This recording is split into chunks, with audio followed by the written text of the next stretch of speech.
Bro ஐஸ்கிரீம்ல மிளகா பொடி போட்டு சாப்பிடுங்க ப்ரோ. அதுக்கு என்ன ப்ரோ சட்டுப்புன்னு முடிச்சிடலாம். ஐஸ்கிரீம்ல மிளகா பொடி போட்டு சாப்பிட போறோம். அது சாம்பார் பொடியா சவுக்குல இருக்கும் கண். இப்போ கரெக்டாக மிளகா பொடி எடுத்தாச்சு, மிக்ஸ் பண்ணி சாப்பிடுவோம்.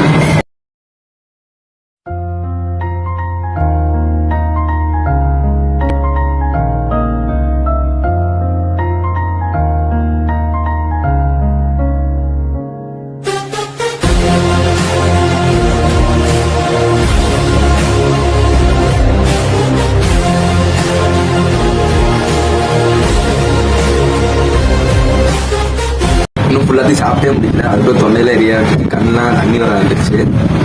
எப்படி சாப்பிட போறோமோ தெரியல.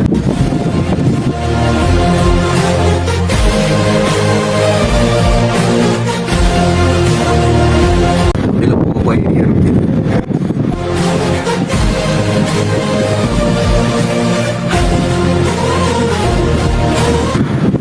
ஒரு வழியாக ஃபுல்லாத்தையும் சாப்பிட முடிச்சாச்சு. அடுத்த கஷ்டம்